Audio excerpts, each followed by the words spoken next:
third of 9 boys. I was raised in Idaho. I came to Utah for high school, went to Davis High in Kaysville. In high school, I was a nerd, an athlete, and a musician. I did the Mormon missionary thing in Detroit, came back, went to the University of Utah for both bachelor's and master's degrees.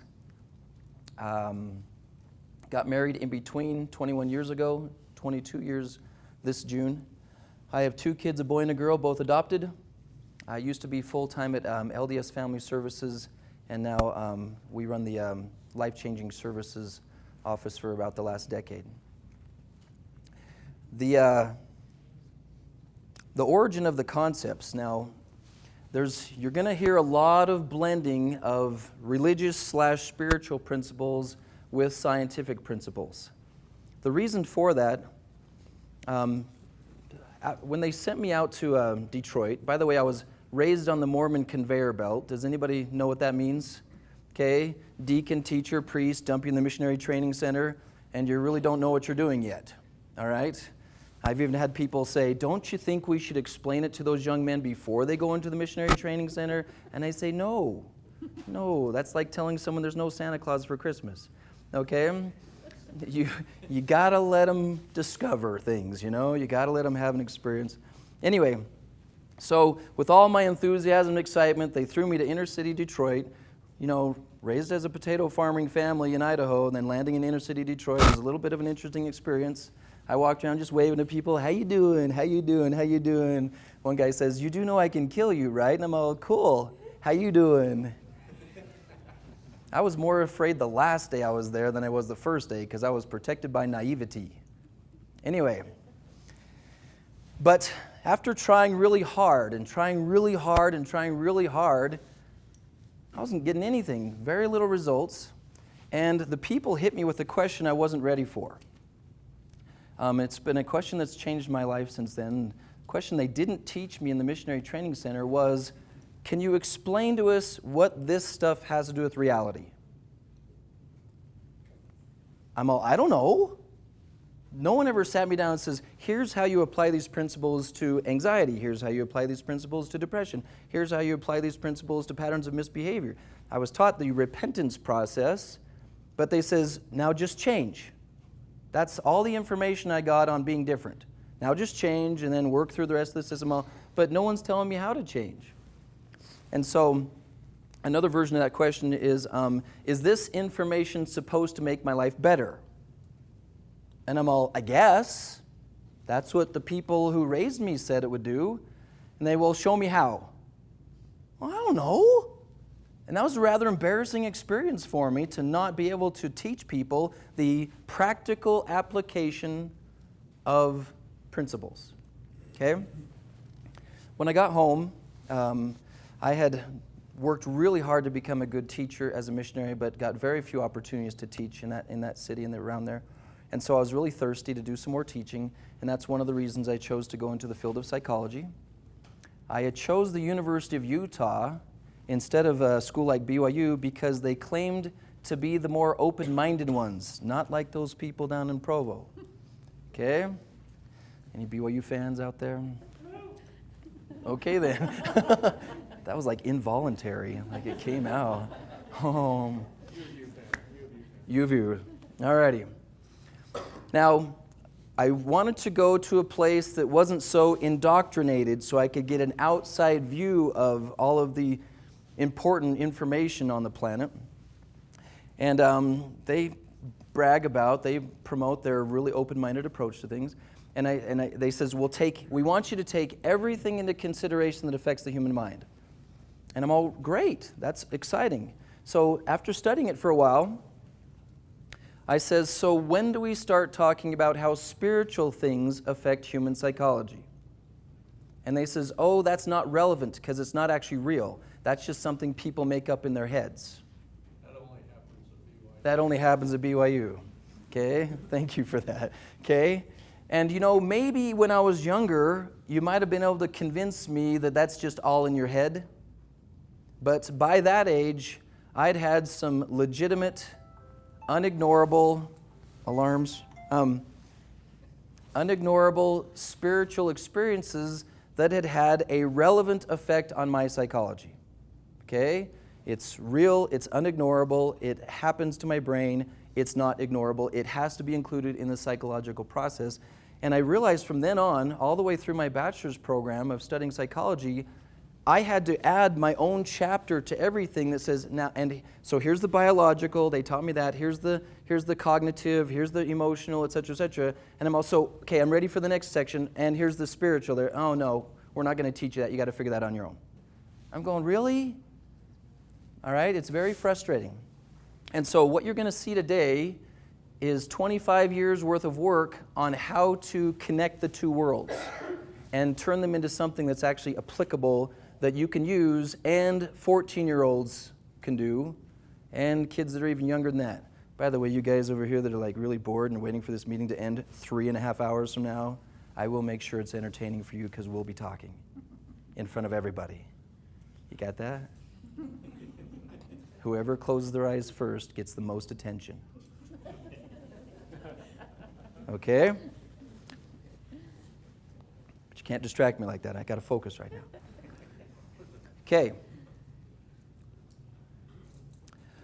As I was studying, as I was learning, as I was trying to figure things out, one of the things I discovered is that God is a good psychologist.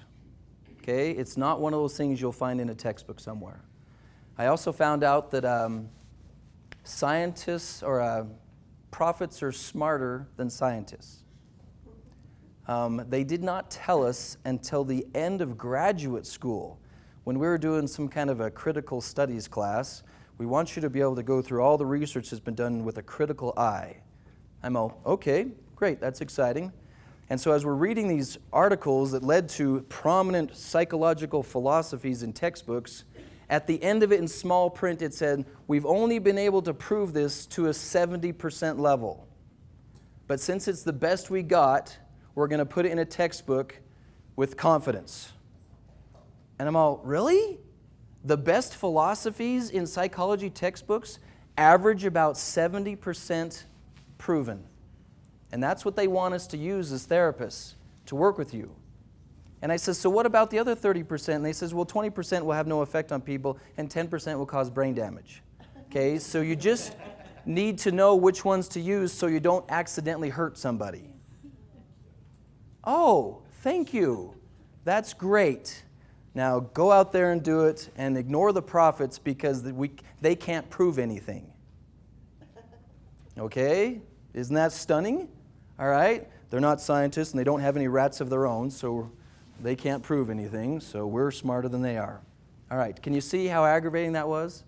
And so what I had to do is when you listen to prophets, they don't talk in scientific terms. All right? So I had to do a lot of sifting and sifting and sifting and sifting. And to try to make sure what I teach you is based on true principles, I've averaged about one general conference talk per day for the last 25 years. All right? That's my responsibility. My responsibility is to make sure what I teach you can be well incorporated with the teachings that have been around for a long time. I love every 6 months. It's my total psychological checking system. I check every philosophy I have with the most recent average of 40 talks that are given every 6 months. So, if you want extremely strong, healthy psychology, figure out how those old mumbling men actually are smarter than they sound. All right? Okay. So, it was also during this time, young men, you'll appreciate this, that I set the goal to, how old are you? I'm 20. 20? I'm guessing you're not married. Not yet. You might even have the same goal I had at your age, which was to marry a perfect woman. Fantastic. No. Fantastic, right? Oh, snap. Right there, man, right there. If you didn't hear that, Matt said she's taken already because his wife is sitting next to him. That guy. Okay. Knows his psychology. All righty. Well, you do know this, Blake, that if you're going to marry the perfect woman, you're going to have to be the perfect man, right? Right. That's what I understood, too. So I scheduled myself to become perfect by age 25. How'd that turn out? I'd been an athlete, I'd been a musician, I understood what it was like. You know, I was a violinist, and I knew what it was like to perfect a piece of music. I knew what it was like in wrestling to perfect a double leg takedown and embarrass a guy in front of his mother. Okay? I knew what that was like, and so how is that any different? You make a plan, you study, you strategize, you practice, you practice, you practice. Why wait till you're 100 years old to be perfect when you can reach it by 25 and coast for 75 years?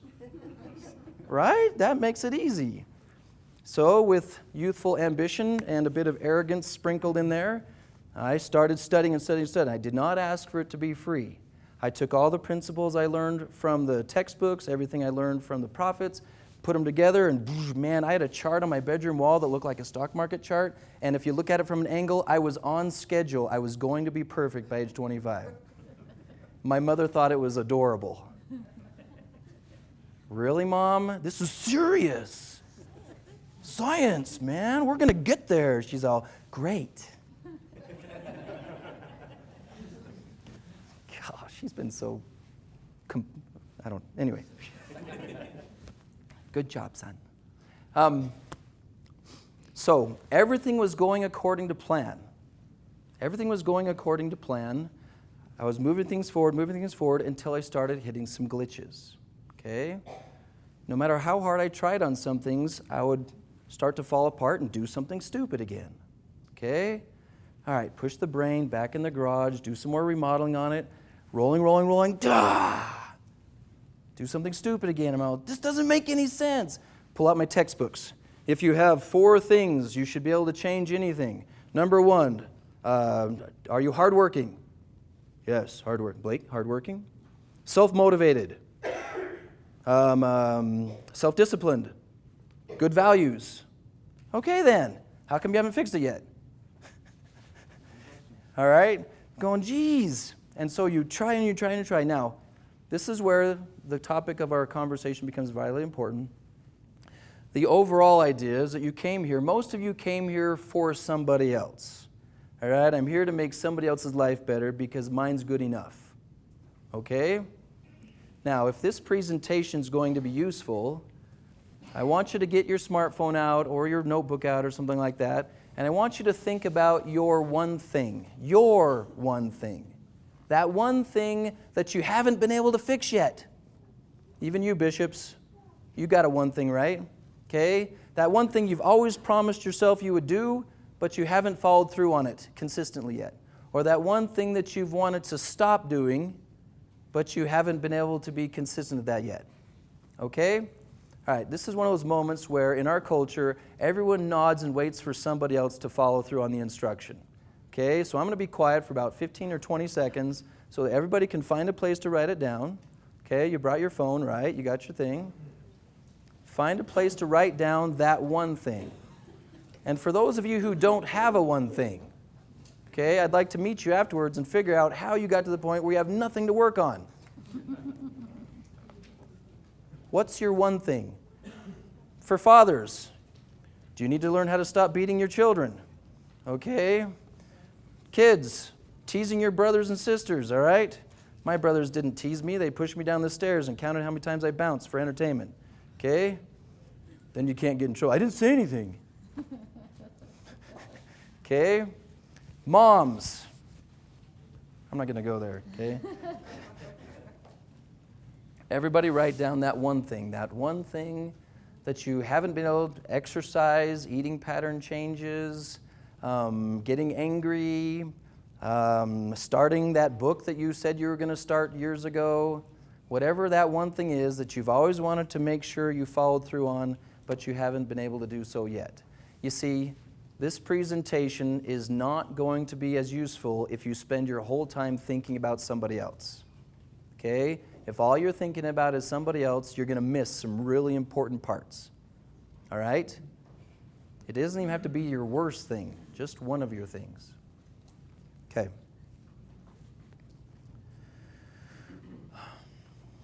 If you are here because you want to serve other people, if you are here because you want to help somebody else, one of the first things you're going to discover is if you can't relate to them, they're not going to listen to you. Okay? If they look across from you themselves and they see you and they go, well, you've never had anything that was hard for you to fix, so you have no idea what it's like for me. If you go, yeah, well, I had to, stop, something. Okay? So take me seriously. Okay? You've got to be able to relate to it because you've already worked through something really hard yourself. Okay. Now, and if you've done that over and over again, there's two different pathways you can end up on if you've run into one of those things. Okay? The most common thing people do is they casually set it aside and no longer focus on it, and it's no longer an issue. They stop trying to fix it. You stop trying to fix it. You know what? I'm never going to get up in time to go to the gym. It's just not my thing to go to the gym. It's not going to happen, so I'm just not going to focus on it anymore. Okay? I've heard fathers say, you know what, woman, I'm an angry man, and I'm going to be angry my whole life. It's just the kind of guy I am. You just need to get used to it. All right? So a lot of people just say that's just how it is, and there's nothing that can be done about it. Then you have the stubborn ones or the reoccurringly intense ones who go, okay, no, I'm not going to give up on this. And I was young enough at the time and intense enough at the time, arrogant, confident, whatever you want to call it. No, I'm not going to just give up. I'm not just going to stop. But I need to understand what's going on because I've read every self-help book and every personal improvement book that existed at the time, and none of them were finding solutions for me. And so I started a 3-year research project that I titled, Why Do Smart People Do Stupid Things? Okay? It was a handy title because I heard my dad saying it to me all the time. Okay, son, for such a smart kid, you sure do some stupid things sometimes. Okay, and I'm all, really? Okay. And I'm not really interested in why stupid people do stupid things. That's what YouTube is for.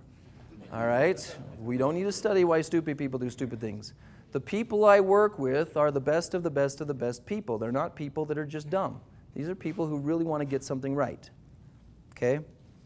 And so, why do smart people do stupid things? It took about 3 years to really work out all the details, and it came down to one sentence, which is, Satan is a good psychologist. Okay? What if Satan is a good psychologist? What if Satan, for the last 7,000 years, has been perfecting the art of messing with the human mind in ways that are so advanced and so technically sound and so crazily accurate and successful that we don't even notice it half the time?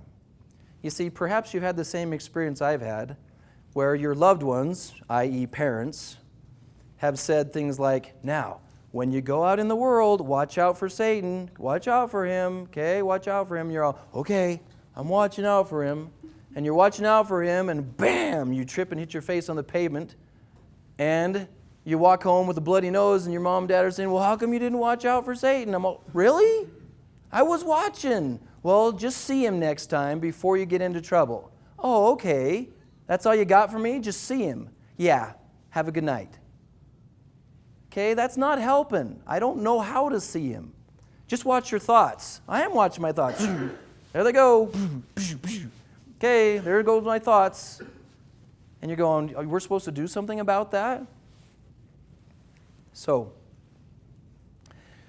it occurred to me, I have resigned myself, if I'm going to beat this guy, if I'm going to understand it, I need to study him. And in some ways, what I've taken the responsibility to do is I've become what I call a military scout, and I study the enemy constantly so that you don't have to. Okay? I'm on the edge of the city. And by the way, I should point something out to you right now. I am not a religious leader. Okay? I'm not going to teach you the gospel of Jesus Christ today. That's not the purpose of our meeting today. It is not my role in the community to teach you how to build temples and have family home evening and do all those other things that are common in our culture. My job is to teach you how to win the war. That's my job. My job is that if we consider ourselves like a Nephite city, my job is to sit on the edge of the city, to watch the enemy, and to teach you how to beat the enemy. There are others that will teach you how to do everything inside the city. So you'll find my presentation very biased and very attentive to one thing. It's almost as if someone comes up to Captain Ronai and says, man, it seems like you're thinking about the Lamanites all the time. Okay? Yes, I am. Okay, don't you think you should think about something else? It's my job. It's my job to protect the city. It's my job to teach you how to protect your city. Okay? So you're not going to get a global. The only reason we even use Mormon terminology is because it makes sense to you. I can do this entire presentation for a Protestant group by changing the language of it. I can do the entire presentation for Catholics. I can do the entire thing for a Buddhist group. I just change the language of it because it's all scientifically sound. I've just customized the description of it so it matches your culture. Okay? That's why we talk this way. This is not a Mormon or a religious conversation. But after 25 years of research, I've found that there are very specific activities and principles that have a massive psychological effect on the human mind, and they just happen to be spiritual in nature. Okay? So I'm actually teaching you science today, although it'll sound like I'm teaching you religious principles. All right? So, the first thing we need to check for or to look at is the psychology of our opponent, the psychology of our enemy. Okay? How do you say your name, dude? I was trying to read it on your badge. McLean? Okay, do you know anything about what was going on before Adam and Eve up in heaven? Have you ever heard of the war in heaven? Is that a new concept for you? Okay, Heston? You know what we're talking about here? Okay, what was going on up there? Satan was trying to get the angels to go with him. Okay, Satan was trying to get a whole bunch of people to follow him, and there was a little bit of a fight about it, right? You've heard of a thing called the war in heaven? And according to the information we've been given, he was able to get about 1/3 of the people, the spirits, to be on his side, fighting against the other side. Now, did you play any video games that involve shooting people? Sometimes. Don't say that out loud, because your mom will say, "You still have that game?" Okay, I want you to imagine you're the leader of a giant army, okay? And you're going up against another giant army. Who do you kill first on the other side so you can win?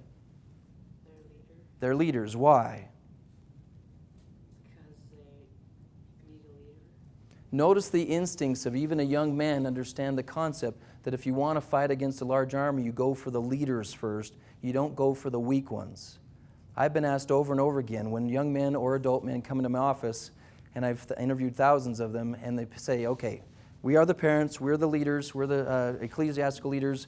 What's wrong with these people? We need to know the common denominator. What should we watch for when it comes to what's wrong with them? And there's only one common denominator I've been able to find. They are all threats to Satan. They're all threats. Haven't you noticed, ecclesiastical leaders and parents, that there's something right about your kid? There's something right about this person. Even those of you who are in dealing with a spouse issue, the reason you married the guy in the first place is because there was something right about him. Okay? You had that little thing inside you that says, I don't know why. My wife explained this to me too. She goes, I don't know why I married you. Okay? All I knew is it seemed like there was something right about you. You're getting there. Okay. So, one of the most important things you need to do, this is where you can start taking notes, if you're going to work with people, including working with yourself, is you've got to approach it from the understanding you're not looking for what's wrong with the person. You're looking for what's right about them. And you want to have that a regular part of the conversation where you're talking about, this is why you are a threat to Satan, and this is why you're a threat to Satan. Nobody wants to hear the generalized idea, well, you're a good person. Okay, that is the most ignorable compliment you can get. All right? Tell me what it is about me. I've got some guys that just hone in on musical capabilities, and they can fine-tune their ability to inspire people with the way they play music. And they don't talk very well, but you have others that are able to get in front of people. You're going to meet some guy here in a little bit, maybe later on the meeting, who has been working on his ability to inspire people. At first, when he started to discover his talents, he just used them for entertainment and clumsiness and goofiness and attention. Can I say that out loud? Okay. He was recently elected as a student body officer of his high school because he's so inspiring. All right? People thought he was just a waste of skin, but you're going to have a chance to meet him and find out how amazingly cool he is. But you can only talk for like 3 to 5 minutes, okay? You can't talk forever. Because he'll talk for 2 hours, man. But you will be inspired if he does talk for 2 hours. Okay. All right, we'll weave him into the conversation a little bit later. Alrighty. Satan tries to win the war by being a step ahead of us. And perhaps he found some way to get information so he could identify who the leaders were going to be when they were older, and he tried to have them killed as very small children. Can you think of any stories where Satan arranged for children to be killed in hopes of eliminating a leader? The Savior, Moses, okay? Now, this is a little weird idea, but I want you to imagine that you're Satan in that situation, okay? Never mind, I'll do that part, okay? Because that's what I do all the time. And I'm imagining him when Moses slips through his fingers and Christ slips through his fingers, oh, dang it! Ah! That is so frustrating. I kill all these babies and Moses still slips through my fingers. That's aggravating. Okay, so he's so frustrated he gives up, right, Weston? Heston. Heston or Weston? Heston. He gives up, right? Yeah? Do you think? No, what? No, what? No. Okay? Takes a second to figure out the answer to that one, huh? Okay. So, he's thinking, all right, if I can't kill them when they're younger, I'll kill them when they're older. What? He got Jesus killed. He got Joseph Smith killed. Victory!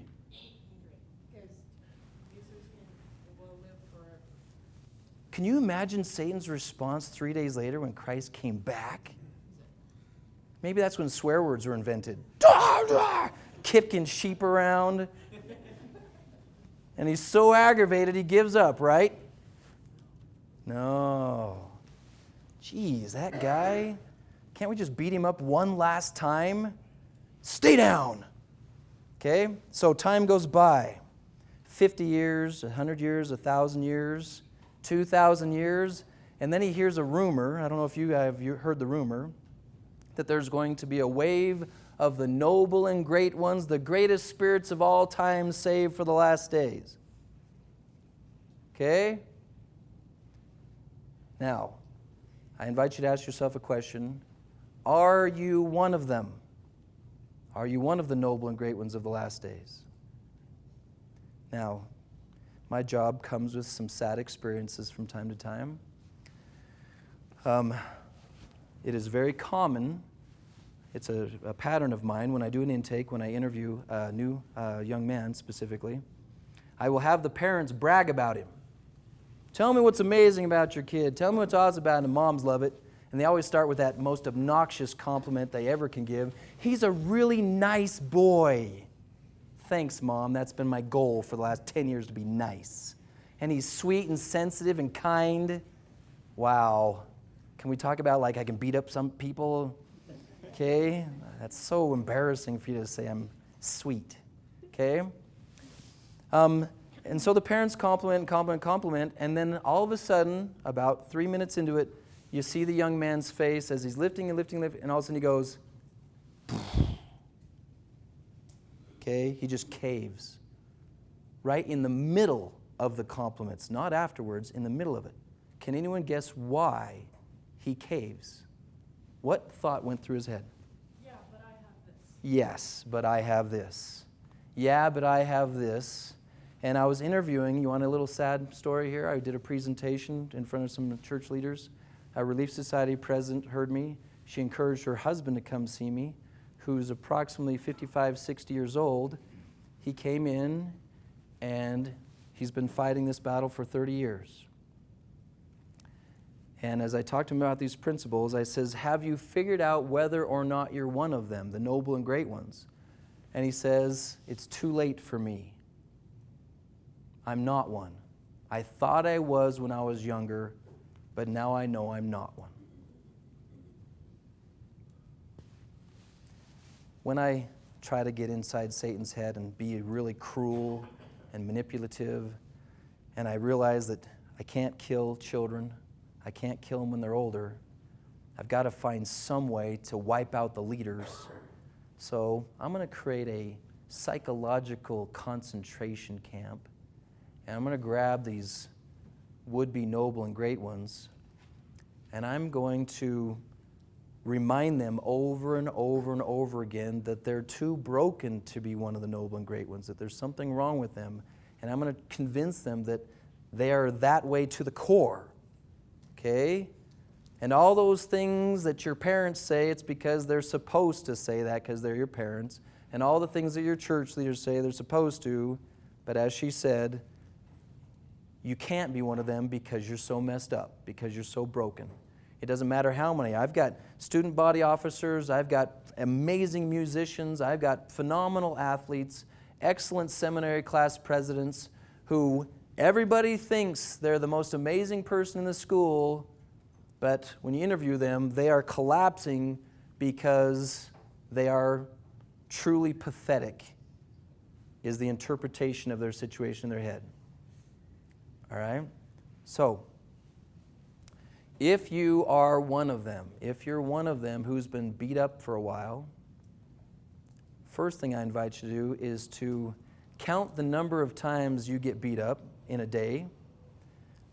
Stephen Kramer, who wrote the book Putting on the Armor of God, I was in the process of writing that book when someone handed it to me and it was already done. And I'm all, dang it! And I kept reading it, and I experienced jealousy when I find a genius author. So if you haven't read it yet, Putting on the Armor of God is quite phenomenal. And he appeals to my hobbies in the area of mathematics.